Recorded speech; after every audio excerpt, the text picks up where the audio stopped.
का जीवन निस्वार्थ सेवा का सबसे बड़ा प्रतीक है।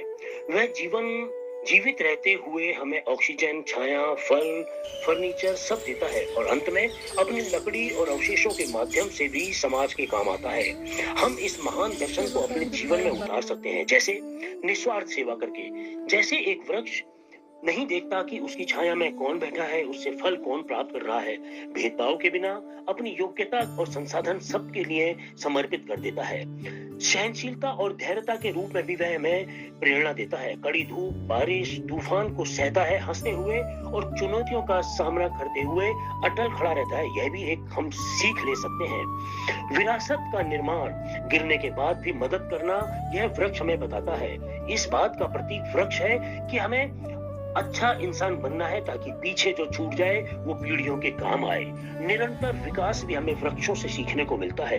एक वृक्ष चुपचाप बढ़ता है, निरंतर विकास करता है और न सिर्फ स्वयं का विकास करता है बल्कि पर्यावरण और सब आसपास के संतुलन को बनाए रखता है।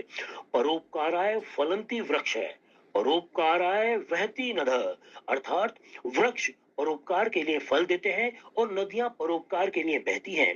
आपका यह संकल्प होना चाहिए कि हम भी ऐसे ही बने, समाज में एक सकारात्मक बदलाव की शुरुआत करें। यदि हम इस एक वृक्ष की तरह दूसरों को सहारा देंगे तो दुनिया वास्तव में सुंदर बनेगी और परमपिता परमेश्वर ने इसीलिए हमें इस पृथ्वी पर भेजा है।